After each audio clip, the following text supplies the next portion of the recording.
Emabega kawo nafulumya video ekulaga omuntu akufera ku online omulaba otya oba omuntu atakwagala. Abantu bangi ne bambuuza nti ate olwanjagala mutegeera ntya. Leero nkuleetedde obubonero 10 kw'olabira omuntu akwagala ku online yadde temusisinkanangako, era bw'olaba obubonero buno toddamu kubuusabuusa wabula tandika okwesiga omuntu oyo. Naye bw'otabulaba tekitegeeza nti takwagala, wabula ky'olina okukola genda ku YouTube laba omusajja akufera ku online, bw'onoolaba obubonero buli kati oyo ye mubuuke. Mbabuuzaako mwena mikwano gyange, amanya gange nze Lukomwa Jonathan. Bwe guba gwe mulundi gw'okusoosa enkwaniriza nnyo ku Jack Online Ministry, teweerabira okusubscribinga, subscribe. Kona kadaako gwajja osookanga okulaba vidiyo zaffe tuteeka lunaku olwokubiri n'olwokutaano. Olunaku olwokubiri olujja ngenda kukuleetera ddala kibi okukuba akasabbuuni oba Katonda takyagala, ye ebyawandiikibwa bikyogerako ki? Kati nno tosubwa subscribe kona ne kadaako. Naye leero nkuleetedde obubonero bw'oyinza okulabirako omuntu ddala akwagala ku online yadde tomusisinkanangako. Bw'olaba obubonero buno toddamu kubuuza muntu yenna nti anjagala oba tanjagala. Katutandikirewo. Jack Online Ministry. Waliwo n'ekibuuzo ekirala nti lwaki omukwano gwa online oguluddeko nnyo ate ogutegeera nnyo? Kiri bwe kiti. Omukwano gwa online gwendimu ate ngumazeemu ebbanga ddene. Kati nno katutandike. Ekisooka abeera ayagala nnyo okwogera naawe akaseera konna k'abeera akufunye, abeera ayagala otwala obudde bwo bwonna nga mwogerezeganya. Bw'amala okukubira video call ate n'akusindikira message ku WhatsApp. Bw'amala okukubira ate n'adda ku WhatsApp oba Messenger n'akusindikira message. Essaawa yonna abeera ayagala kutuukako. Asobola okubeera nga ne ku mulimu tebamukkiriza ssimu, naye ka break time oba afunayo akadde ak'okwebba okubeera nti akusindikira message. Ayinza n'okugamba nti nsonyiwamu akaseera bwe kati sigenda kusobola kubeera nga njogera naawe, akubuulira akaseera tekannaba tutuuka. Naye bw'amala ate okubuulira mu kaseera ako kennyini ogenda olaba nga yebbye waliwo ka message kakusindikidde, abeere nga akeberako oli otya, embeera egenda etya.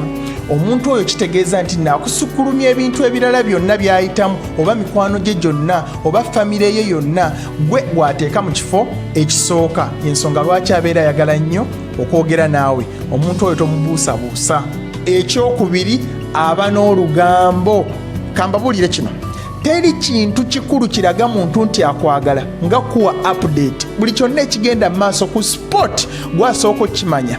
Bw'aba nga waliwo ekimusanyusizza oba agenzeko ku pati ateeka ku video call olabe buli mikwano gye gyonna egizze ku kapati ako, oba agenze kulambula akuba ebifaananyi byonna buli kintu kyonna ekimusanyusizza n'afa olaba nti nno akikusindikira.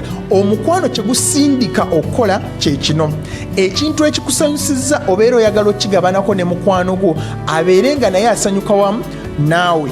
Tobeera teweeyagaliza wekka. Naye omuntu agamba nti munnaye sagamba olunaku bwe luti munnaye twagenda bannaye twanyumirwa, omuntu oyo abeera takutwala mu ttuba lisooka oba abeera tayagala kugabana ssanyu lye naawe. Naye omuntu akuwa update mu kaseera ako kennyininyini nga kigenda mu maaso, butuufu abeera akwagala. Ekyokusatu, abeera ayagala buli mbeera mugitambuliremu mwenna. Katugeze waliwo ekintu kye wamugambye ky'ogenda okukola, akubuuza ebibuuzo paka w'onookimaliriza. Katugeze wamugambye abagenyi bagenda kujja mu nnyumba mwenkola, atandika okubuuza bazze bali bameka, balidde, ani agenda obafumbira, waliwo abakusumbuwa, bagenze, ye bali batya. Kwegamba akubuuza ebibuuzo n'owulira nga ne kamunguluze akutte. Katugambe yagambye nti agenda ku interview, onootandika omubuuza, owange wasomye ku butabo, buuzaako abalala abagenda mu interviews, weetegese ekimala, munnange totya, kati ogenda kuyingira, ye bakubuuza bibuuzo ki, kyokka oli munda mu interview akusindikira message nti bibuuzo ki kati bali mu kubuuza. Kitegeeza nti naafaayo. Mukwano gubeera mukwano, tomwetamwa, wabula abeera akwagala, abeera ayagala embeera eyo gy'oyitamu mubeere nga mugiyitamu mwenna. Teebereza omala okukomawo mu interview ali n'akubuuza bwegenze, kyokka ng'obwedde omubuulira buli kyonna bwe kitambudde, ogwe bayita omukwano. Ekyokuna, mu pulaani ze oba mu nteekateeka ze abeera ayogera ku by'okubeera mwenna. Kiyinza otwala omwaka oba myezi oba myaka ebiri naye ng'ayogera ku ngeri ki gy'ateekateekamu mutandike okubeera mwenna. naye oyo atayogera ku pulaani za kubeera mwenna wabula ng'ayogera nja kikuba paka nja kikuba nze nja kikuba gwe toli mwetegefu kikuba simanyi by'oliko. omuntu oyo ayinza okubeera ng'atwaliriza butwaliriza kyeyo. naye omuntu akwagalira ddala abeera ayagala nnyo okubeera n'omuntu gw'ayagala. teri muntu ayagala muntu naye nga tayagala kubeera naye. ekyokutaano bw'aba nga waliwo ddiiru gye bamulukidde oba ng'afunyeyo pulaani gy'agenda okuteeka mu nkola asooka kwebuuzaako n'ogamba ye nedda oba n'omuwa okuwabula. omuntu oyo kitegeeza nti nno akwagala. naye bw'aba nga akubuulira ebintu yamala ddo bikola n'agamba ekyo munnaye nakikola dda munnaye nali nzimba sagamba ebambi sole nazimba dda nga naye mwali mu mukwano n'azimba nga gwe tobitegeera nako. kitegeeza nti no mu pulaani ze oyinza obba nga toliimu oba takwetaaga oba teyeetaaga magezi go mu byakola. ekyomukaaga bw'aba ng'asuubiza n'atuukiriza teri muntu ayagala kulimba muntu gw'ayagala. bw'agamba nti nja kukubira essaawa bwe ziti oba nga nvudde ku mulimu n'akituukiriza omuntu oyo yandiba ng'akulowoozaako era ng'akwagala. naye bwe yeerabira n'ayisaawo ennaku 2 n'omujjukiza wali oŋŋambye okunkubira ng'ovudde ku mulimu n'agamba sore bambi neerabira mpozi n'agamba ddi. omuntu oyo kitegeeza nti ebirowoozo bye biri wala nnyo tebiri wuwo. ekyomusanvu omukwano guleeta obumalirivu. bw'aba ng'ayogeza bumalirivu ng'alaga nti omukwano gujja kukola ajja kuwasa kijje ki kijja soboka omuntu oyo akwagala. naye onaabuusabuusa alaga nti wayinza obeerayo bangi abakwana ye nze naasobola ye bajja kuntwalako. omuntu oyo talina bumalirivu bumala neera tandika omubuusabuusa naye onaayogeza obumalirivu omuntu oyo ddala akwagala. ekyomunaana bw'aba ng'akuyinako obujja oba ng'akuwubira kya butonde omuntu awubira oyo gw'ayagala. naye gwe n'okyusa ekifaananyi kyo n'oteekako omulenzi gw'atamanyi ne musigala nga munyumya bulungi nnyo awo tandika okwebuuza ddala omuntu gw'atamanyi gwe ntadde ku profile picture yange n'atamumbuuza ddala njagala omusajja ono oba omukazi ono taddeko ekifaananyi eky'omukazi gw'atamanyi tambuuza kibuuzo kyonna omukazi ono anjagala. omuntu alina okuwubira bw'aba ng'akwagala. naye obujja bw'oba nga bukumalako emirembe kirina eddagala. kola kino beera ng'omubuulira olunaku lw'engeri gye lwagenze okuva ku makya ng'ozuukuse mubuulire emirimu gyonna gye wakoze omulage nti wabadde bize nnyo era tewafunyeeko budde bwa ssimu wakajja ku ssimu kati bwe kiba nga ge mazima tolimba.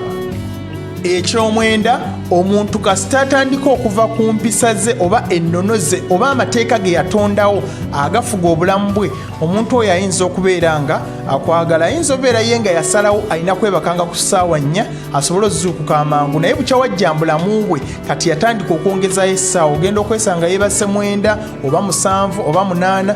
omuntu oyo bambi ayinza okubeera nga akwagala. weewaawo amateeka gonna gayinza obutakyuka waliwo ebintu ebizibu ennyo okukyuka kati bwe wabeerawo ebitakyuse tekitegeeza nti takwagala naye bw'olaba nga waliwo ebintu ebikyuse mu bulamu bw'omuntu kabonero akalaga nti omuntu oyo ddala akwagala. eky'ekkumi era ekisembayo naye nga sinabagenda mu kyakumi njagala okutegeeza nti bino byenjogedde tebiraga nti omuntu takwagala wabula bwe bumu ku bubonero obulaga nti omuntu ddala ono akwagala olekeraawo omubuusabuusa. naye bw'obeera ng'oyagala okumanya oyo akufera atakwagala kwata wansi mu description box kafaanana bwe kati akantu ako wansi wa vidiyo eno waliwo ka arrow bwe kati bw'okakoonako genda wansi waliwo link bw'okwata ku link eyo genda beera ng'olaba vidiyo omuntu akufera oba oyo atakwagala buli bwe bubonero obulaga omuntu akufera atakwagala. buno bubonero obulaga nti omuntu akwagala. era ntekera wansi mu comment section gwe biki by'olabirako omuntu akwagala atakufera ku online gw'otalabangako.